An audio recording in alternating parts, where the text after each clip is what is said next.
The phone lights up, a name you haven't seen in months.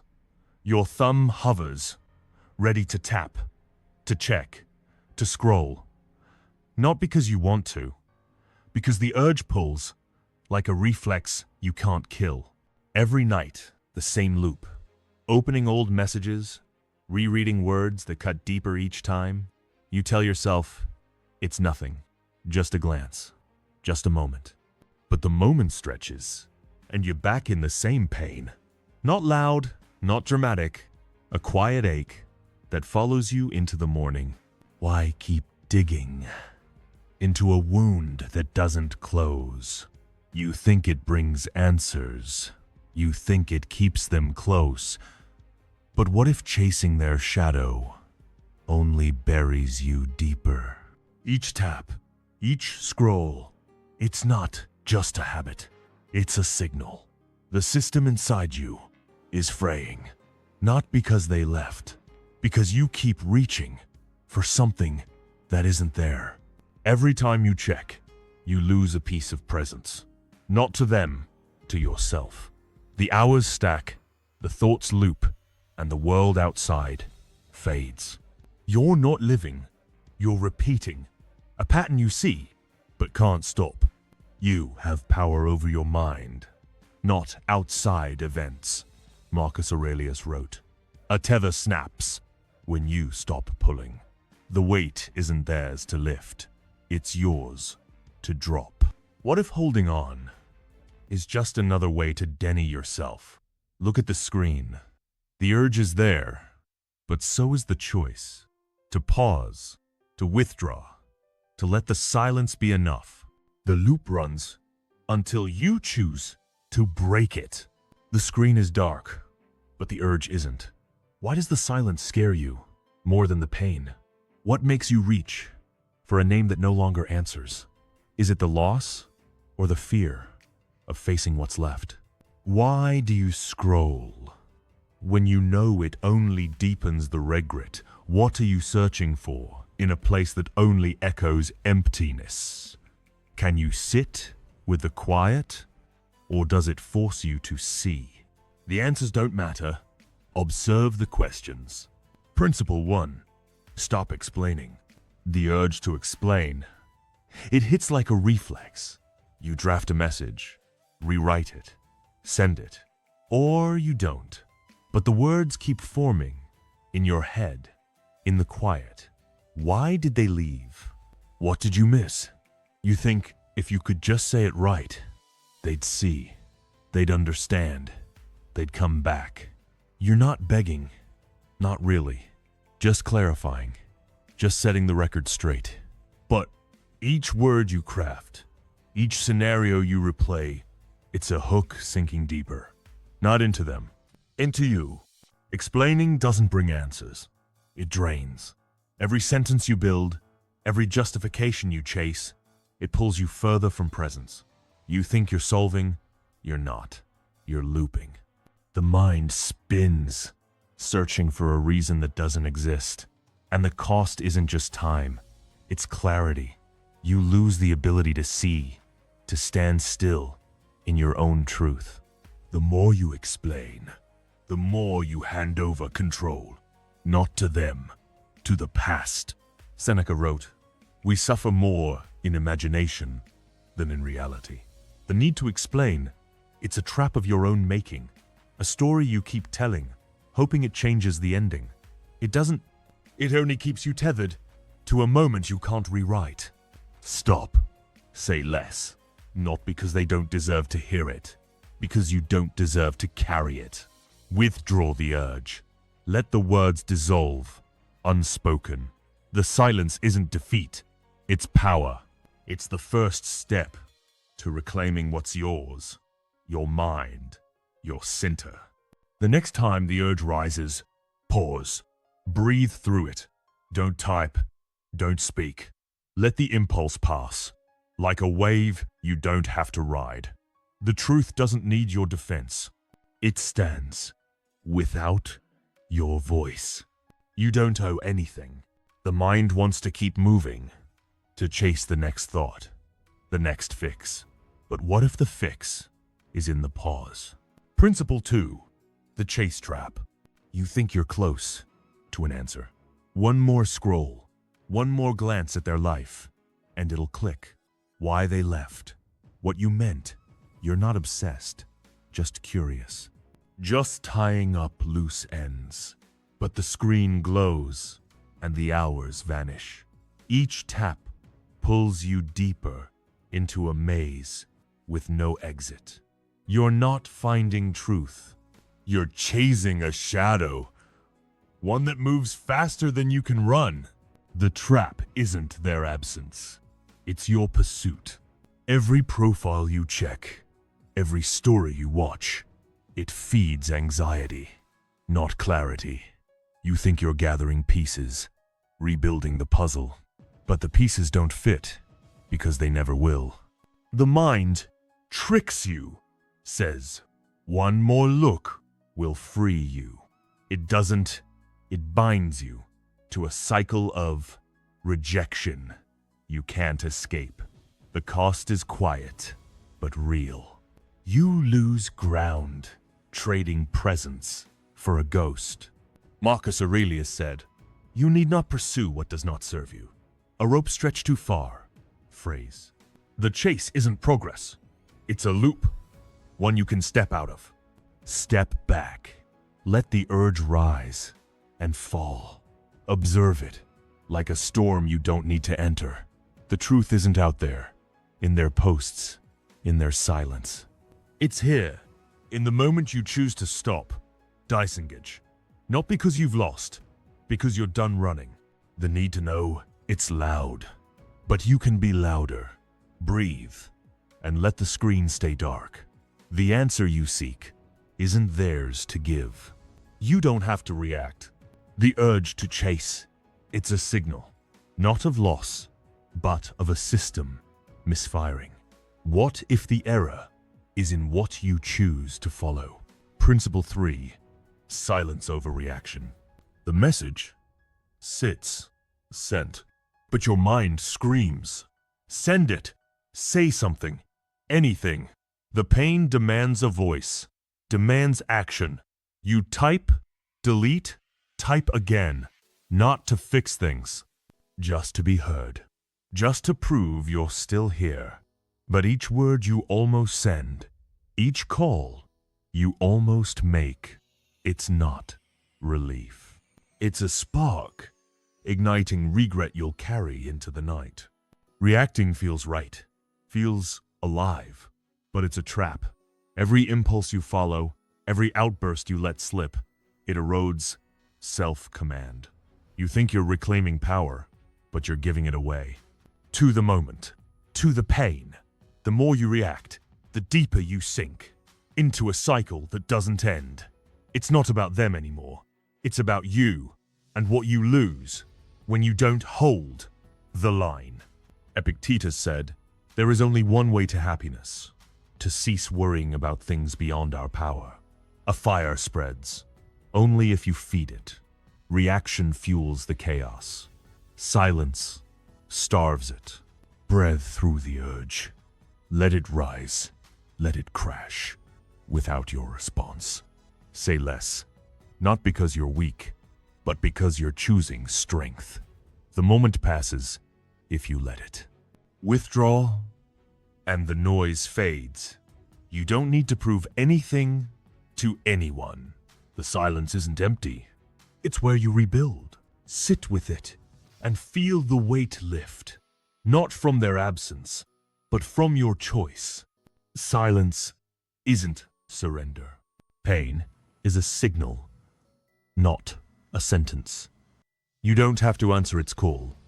You can let it pass, like a shadow moving across the wall. The mind pushes to act, to fix.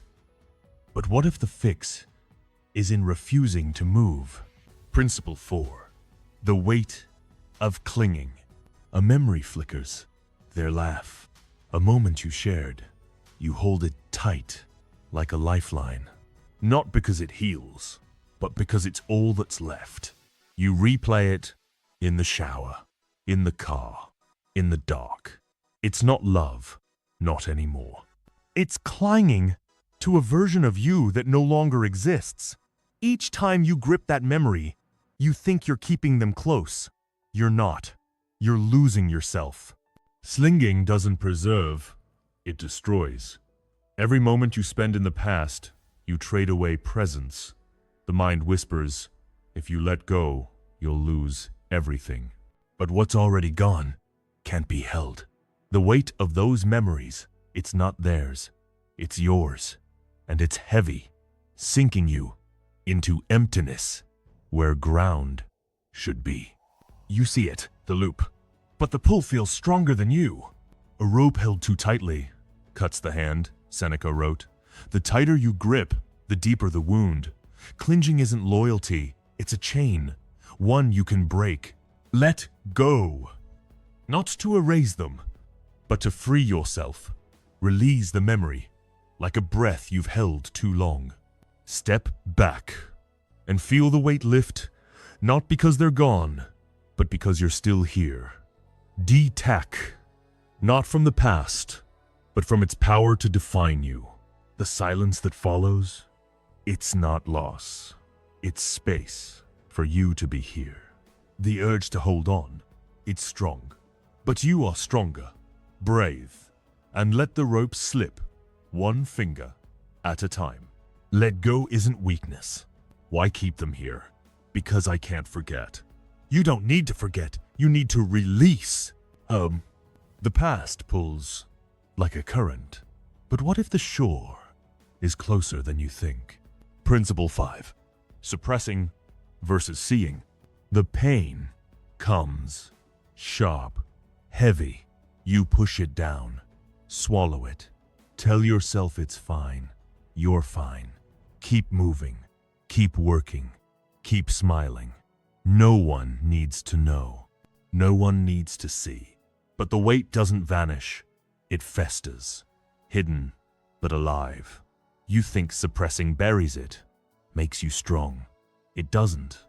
It builds a wall, not around the pain, but around you.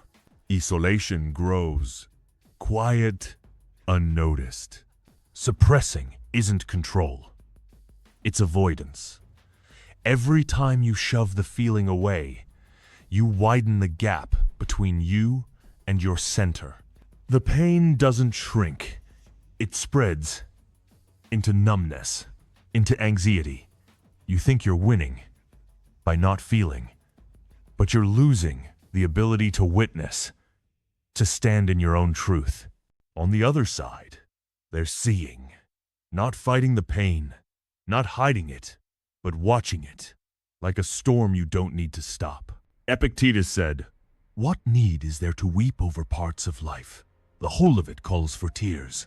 A wave crashes, only if you stand against it.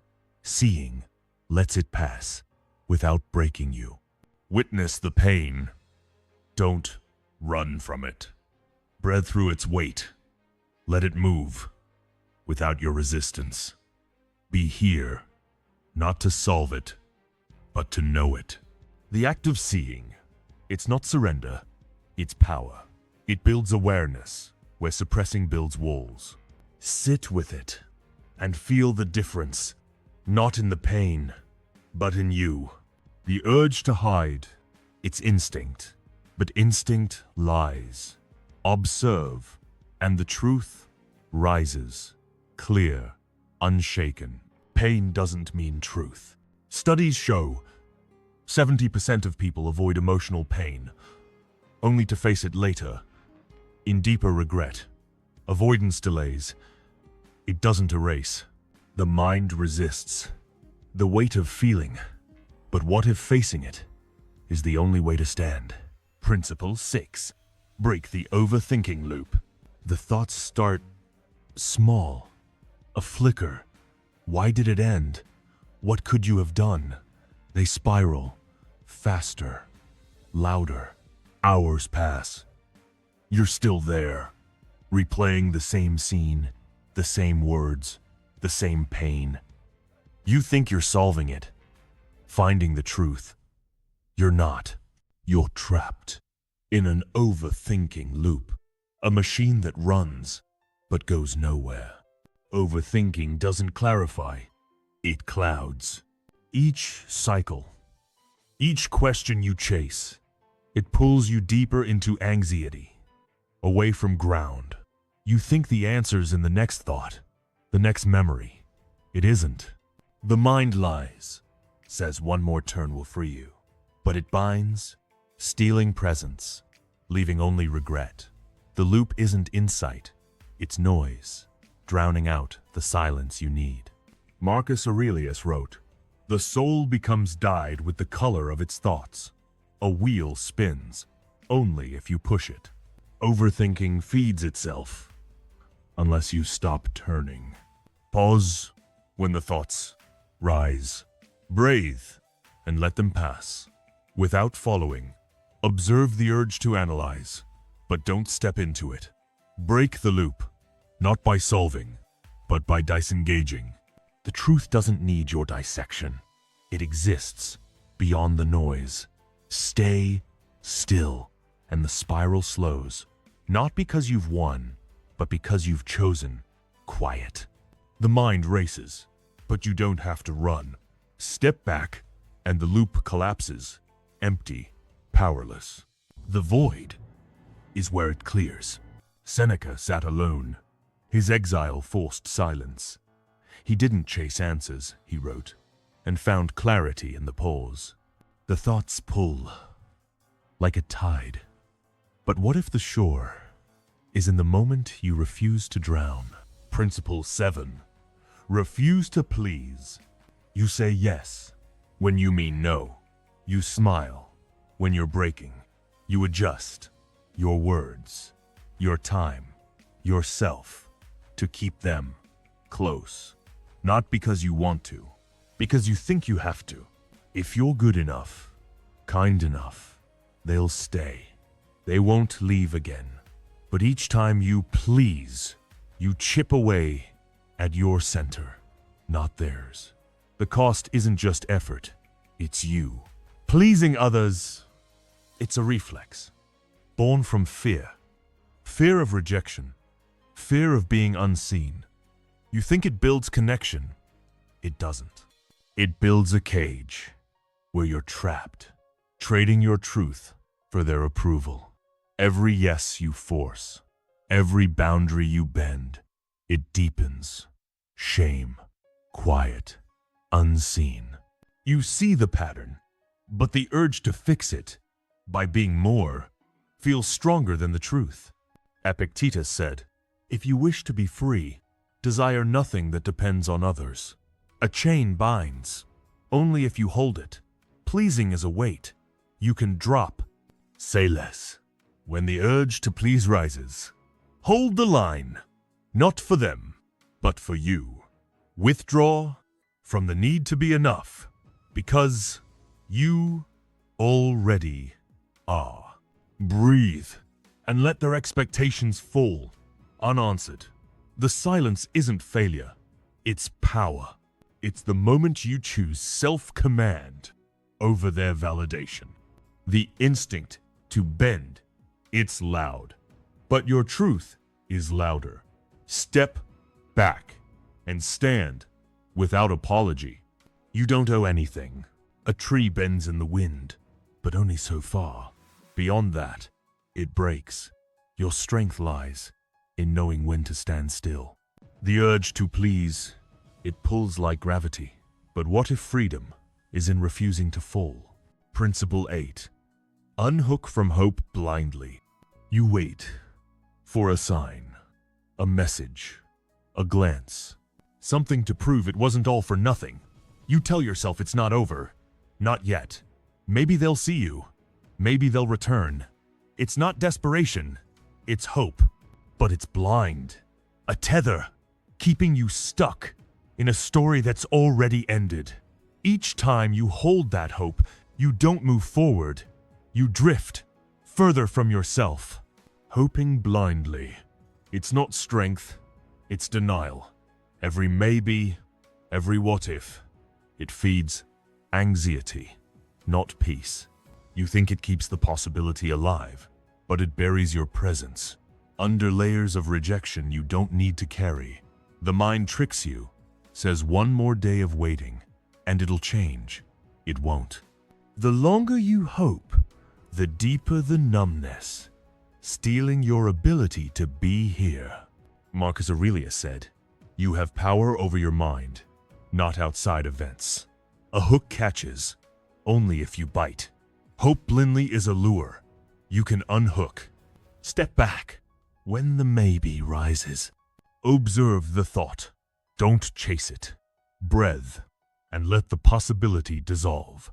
Not because it's gone, but because it doesn't serve you. Disengage from the need for their return. The silence that follows.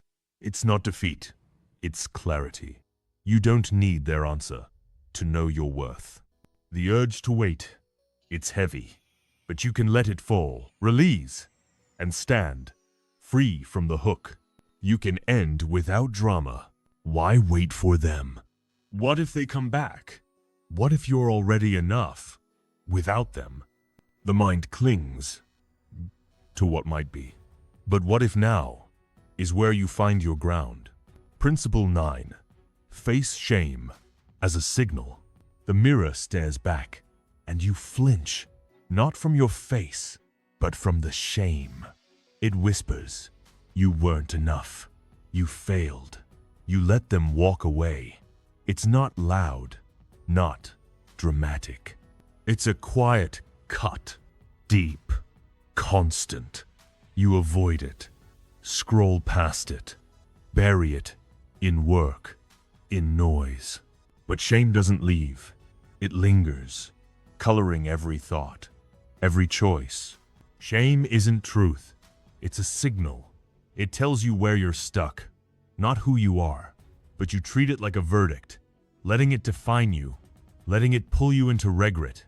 Each time you hide from it, you build a wall. Not against the world, but against your own center. The more you run, the heavier it grows, turning awareness into isolation. You know it's there, but facing it feels like breaking. Seneca wrote, "We are more often frightened than hurt. A shadow looms only if you turn away.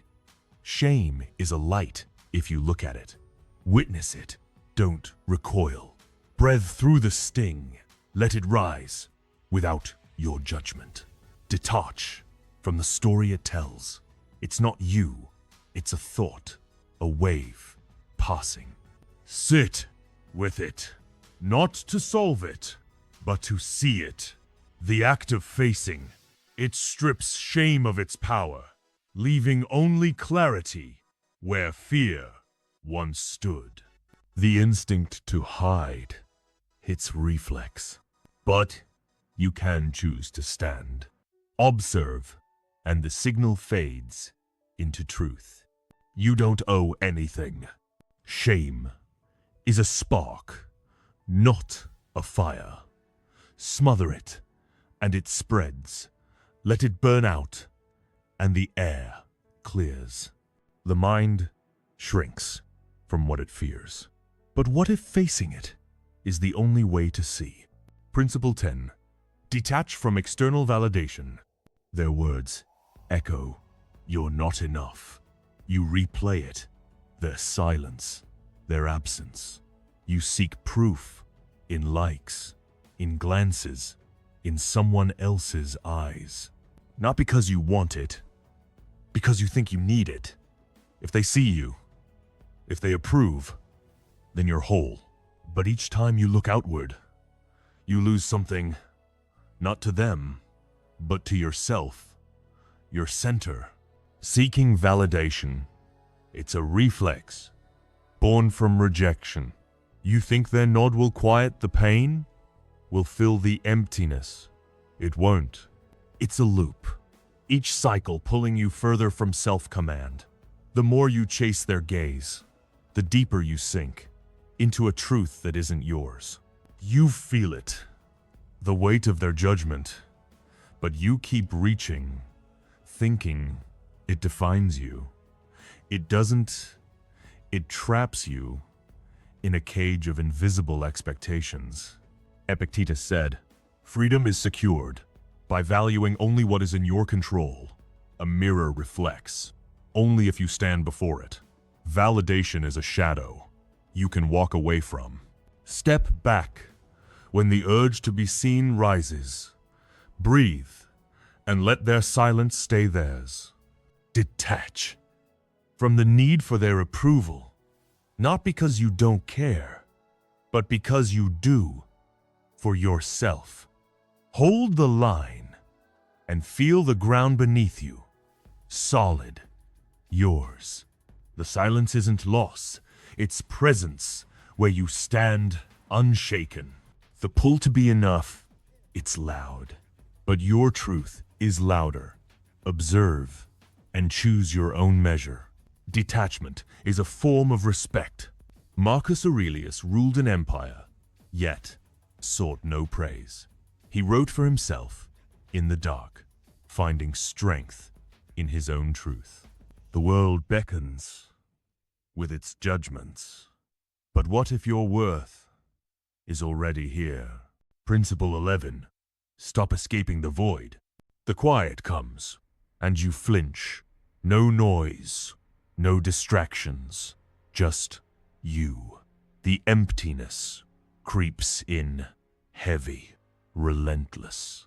You reach for the phone, turn on the television, scroll endlessly. Anything to drown it out. You're not running.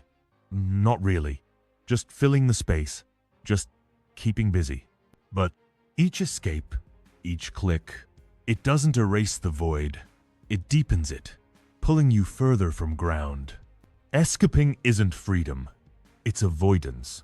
Every distraction you chase, every moment you fill, it buries your presence under layers of noise. You think you're coping, staying strong, but you're fleeing from the one thing that can anchor you, yourself. The void isn't the enemy, it's the mirror. Each time you turn away, you lose awareness, trading it for numbness that lingers unseen. Seneca wrote, "You must be willing to face yourself, or you'll never find peace. A room stays dark only if you refuse the light. Escaping the void keeps you lost, not safe." Sit with it when the quiet comes. Breathe and let the emptiness be without filling it.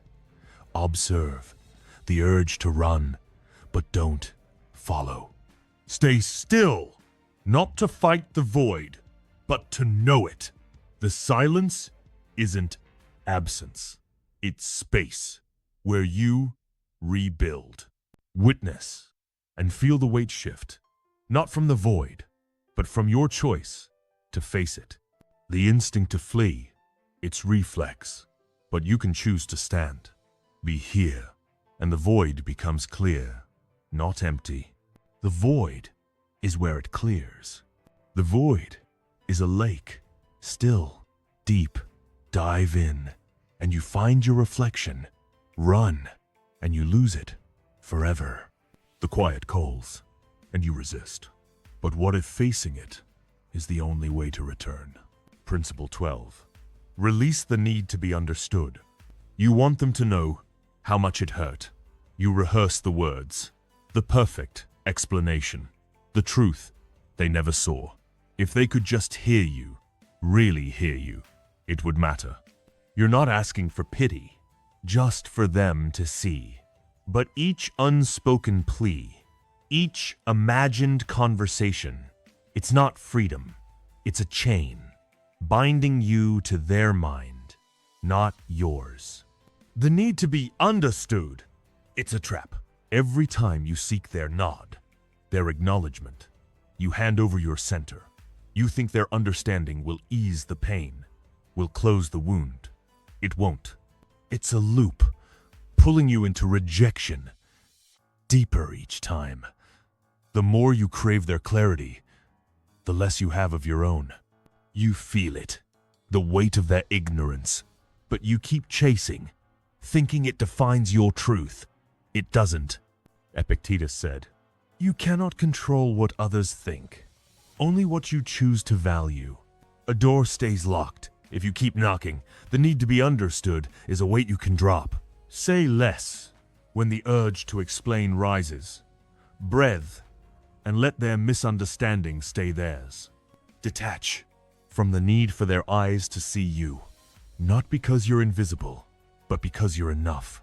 Hold the line and stand in your own truth without their validation. The silence isn't loss, it's presence where you reclaim your voice. The pull to be known, it's loud, but your silence is louder. Withdraw and let your truth stand unspoken. You don't owe anything. Why don't they get it? Why do you need them to? Because it hurts. The hurt is yours, not their answer. The mind seeks their eyes. But what if your own gaze is enough? Principle 13. Stop denying the pain. The ache comes. You shrug it off. It's nothing. You're stronger than this. You laugh. You work. You move. Faster. Louder. Anything to keep it buried. You're not hurting. Not really. But the pain doesn't lie. It waits. Quiet. Heavy. Each time you deny it, you don't erase it. You carry it deeper into the shadows of your mind. Denying isn't strength. It's a fracture. Every time you push the pain away, you widen the crack between you and your truth. You think you're protecting yourself, keeping control. You're not. You're building numbness, a wall that traps you in isolation, not safety. The pain grows, not because it's real, but because you refuse to see it. You know it's there, but admitting it feels like breaking, so you run. Marcus Aurelius said, "If you are pained by any external thing, it is not the thing that pains you, but your judgment. A wound festers only if you hide it." Denying the pain keeps it alive, not gone. Witness it. Don't turn away. Breathe through the ache. Let it rise without your resistance. Sit with it, not to drown in it, but to know it. The act of seeing, it doesn't weaken you, it frees you. Detach from the story the pain tells. It's not your truth, it's a signal. Be here, and the weight shifts, not from absence, but from awareness. The urge to deny, it's reflex, but you can choose to stand. Observe, and the pain becomes just a moment, not a chain. Pain doesn't mean truth. Pain is a guest, uninvited, but present. Ignore it, and it lingers. Acknowledge it, and it leaves without a trace. The mind flees from what it feels. But what if standing still is the only way to heal? Principle 14. Let go of grief's grip. The grief comes soft, then sharp. It wraps around you like a shadow you can't shake. You carry it in your chest, in your steps, in the quiet moments when no one's watching. You don't cry, not anymore, but you hold it tight, thinking it keeps them close, thinking it honors what was. But each time you grip the grief, you don't preserve, you suffocate your own presence. Grief isn't love, it's a weight. Every moment you cling to it, you sink deeper into emptiness, further from ground. You think letting go betrays what you felt, what you lost. It doesn't. It frees. Not them, but you. The mind whispers, hold on, or you'll forget. But holding on, it's not memory. It's a loop, trapping you in regret, stealing your ability to be here. Seneca wrote, "Nothing becomes so sacred that it cannot be left behind. A river flows, only if you don't dam it. Grief's grip loosens when you stop clenching. Release, not to forget, but to breathe. Breathe through the ache. Let it move, without your resistance. Step back and feel the weight lift. Not because they're gone, but because you're still here. Detach from the need to carry it, not as betrayal, but as power. The silence that follows. It's not absence, it's space for you to stand. The urge to hold grief, it's heavy, but you can let it pass. Observe, and the grip weakens, leaving only clarity. Let go isn't weakness. Epictetus lost his freedom, yet carried no grief. He chose his mind over his chains, finding strength in release. The heart pulls to what was, but what if now is where you find your anchor? Principle 15. End the need to fix. The urge strikes to mend what broke. You replay the moment, the words, the silence. If you could just find the right thing to say, the right move, it'd change. You're not chasing them. Not really. You're fixing the fracture, the pain. But each plan you make, each scenario you build, it doesn't heal. It binds tighter to a past you can't reshape. Trying to fix, it's a reflex, born from loss. You think one more effort, one more try, will close the gap. It won't. It's a loop, pulling you into anxiety, away from your center. The more you strive to repair, the deeper you sink into a story that's no longer yours. You feel it, the weight of what's gone, but you keep reaching, thinking you can rebuild. You can't. The fracture isn't yours to mend, it's yours to release. Marcus Aurelius wrote, "You cannot lose what you do not cling to. A crack grows only if you press it. The need to fix is a chain you can break. Step back when the urge to mend rises. Breathe and let the broken stay broken. Not because you failed, but because you're free.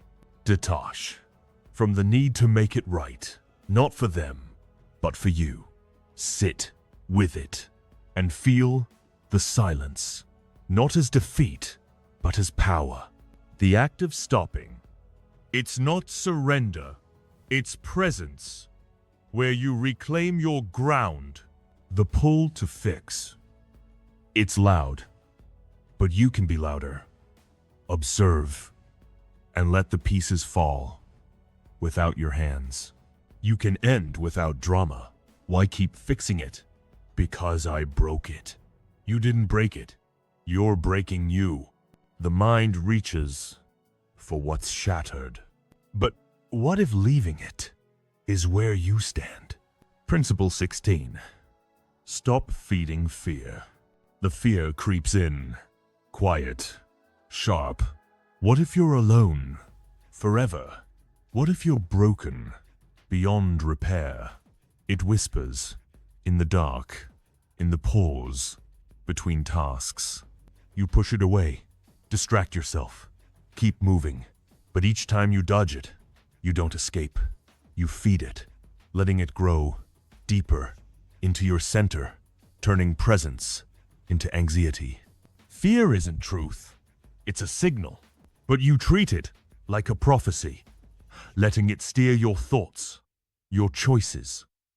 Each time you avoid it, you build a cage, not around the fear, but around you. It's not the future you dread. It's the weight of not knowing. The more you run, the heavier it gets, pulling you into isolation where clarity should be. You see it, the shadow, but facing it feels like falling, so you hide. Epictetus said, "What disturbs men's minds is not things, but their judgments about them." A storm rages, only if you stand in it. Fear feeds when you give it your attention. Witness it.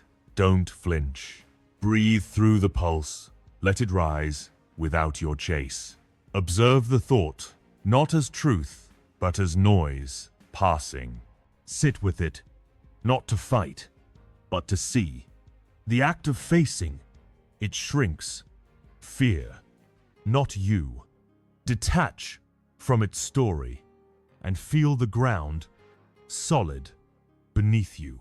The silence isn't threat, it's power, where you reclaim your stillness. The urge to run, it's reflex, but you can stand. Be here, and the fear fades into nothing but a whisper. Pain doesn't mean truth. Fear is a spark, small, fleeting. Fan it, and it burns. Ignore it, and it dies, leaving only light. The mind trembles at what might be, but what if now is stronger than tomorrow's shadow? Principle 17. Unhook from old expectations. The plans linger, the life you thought you'd have, their voice, their touch, a future you built together. You hold it, not because it's real, but because it was. You walk through days, measuring them against what should have been, not mourning, not exactly, just expecting, still, that things could align. But each expectation, each hope you keep, it's a hook, pulling you from presence into regret. Old expectations, they're not dreams, they're chains. Every time you measure now against then, you lose ground. You think holding them keeps you connected to what was, to who you were. It doesn't. It traps you in a story that's no longer yours. The mind whispers, if you let go, you lose everything. But what's gone can't be held. The weight of those plans, it's not theirs, it's yours, sinking you into emptiness. Seneca wrote, you must change your life by changing your expectations. A sail catches wind only if you adjust it. Expectations bind when you cling to them. Release, not to forget, but to breathe. Breathe through the pull. Let the old plans dissolve without your grip. Step back and feel the space, not as loss, but as freedom. Detach from what should have been, not because it didn't matter, but because you do now. Sit with it, and the silence becomes not absence, but clarity, where you stand unhooked. The urge to expect, it's reflex, but you can choose to let it pass. Observe, and the hooks loosen, leaving only you. You can end without drama. Why hold the old plan? It's all I know. It's not all you are. Let go. The past whispers what could have been, but what if now is where you build. Principle 18. Stop chasing closure. The need burns for an ending that makes sense. A conversation, a reason, a final word. You think it'll settle the pain, tie the loose ends. You wait, you wonder, you imagine their voice, explaining why. Not because you miss them, not entirely, because you think closure will free you. But each time you chase it, you don't find peace. You sink deeper into the loop, further from your center. Chasing closure, it's not resolution, it's illusion. Every fantasy of their answer, every hope for their truth, it feeds anxiety, not relief. You think their words will lift the weight, but the weight is yours, not theirs. The mind lies, says one more moment will end it. It won't. It pulls you into rejection. Again, stealing presence, leaving only regret. The truth isn't in their silence, it's in yours.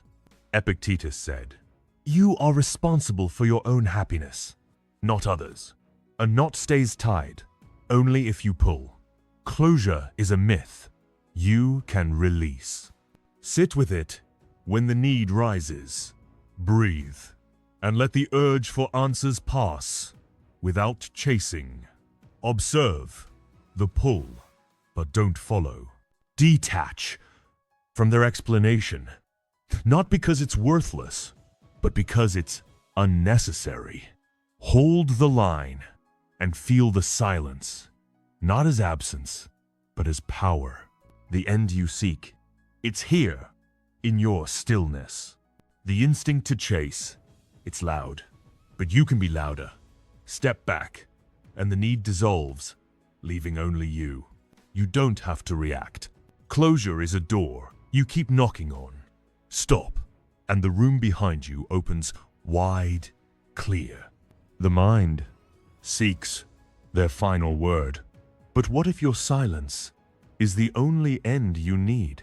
Principle 19. Observe without judging. The thought comes heavy, raw. You failed. They're gone.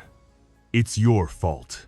You label it weak, wrong, shameful. You fight it, push it down, try to rewrite it. But each judgment, each verdict you pass, it doesn't clear the pain. It deepens it, turning a moment into a chain, binding you to regret, pulling you from your center. Judging your thoughts, it's not control, it's chaos. Every time you condemn what rises, you fuel the loop, not the truth. You think naming it wrong makes you stronger. It doesn't. It traps you in a cycle of shame, stealing awareness, leaving only numbness. The mind isn't your enemy, but your judgment makes it so. The thoughts come, they always will. But you don't have to sentence them, or yourself. Seneca wrote, "You have to see things as they are, not as you wish them to be." A cloud passes only if you let it. Judging builds storms, observing lets them fade. Witness when the thought rises. Breathe and let it move without your verdict. Observe the feeling, not as good or bad, but as a wave, passing. Sit with it, not to fix, but to see. Detach from the need to label and feel the silence, not as failure, but as clarity. The act of watching, it's not weakness, it's power, where you reclaim your stillness. The urge to judge, it's reflex, but you can choose to pause, be here, and the thought becomes just a moment, not a truth. Stillness is enough. Marcus Aurelius faced war, yet judged only his own mind.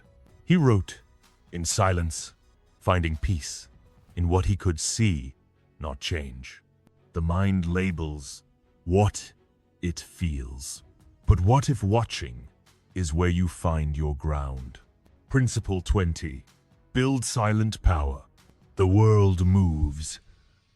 Loud. Fast. You feel the pull. To act. To speak. To prove you're still here. After the pain, the loss, you think power is in doing, in showing, in being seen. But each move you make, each word you force, it doesn't build you, it drains, pulling you further from your center, into noise, not strength. Power isn't loud, it's silent. Every time you choose to pause, to say less, you reclaim ground. The world expects reaction, expects you to chase, to explain, to fix. But silence defies, not because it's empty, but because it's full of self-command. The more you act to prove, the less you have. The more you hold still, the more you are. You feel it, the urge to fill the void. But the void is where your power grows, unseen, unshaken. Epictetus said, "No man is free who is not master of himself. A fire burns only if you stoke it. Silent power builds when you withdraw from the noise. Stay still when the world demands more. Breathe and let the urge to prove pass without your voice. Detach from the need to be heard, not because you're weak, but because you're whole. Sit with it and feel the strength, not in action, but in presence. The silence isn't absence, it's your anchor, where you stand, unmoved. The instinct to act, it's reflex, but you can choose to be. Observe, and the power rises. Quiet, eternal. Silence isn't surrender. A mountain stands against the wind, not by moving, but by being. Your power is in the stillness. You choose. The world calls for your reaction. But what if your strength is in the pause you keep? The screen is off. The room is still. No hum of notifications, no flicker of names. Just you and the quiet. The urge to reach, to check, to speak. It came, and you let it pass. Not because it was easy, but because you chose to hold the line. The silence wraps around you, not heavy, but steady, like a breath you forgot to take. What stays when you choose not to react? The pain lingers, but it doesn't drive. The loss echoes, but it doesn't define. You sit, not waiting, not chasing, just here. The world moves on, loud, restless. But you're still. Not because you're broken, but because you're whole. What did the silence show when you didn't fill it? Stillness is enough to begin.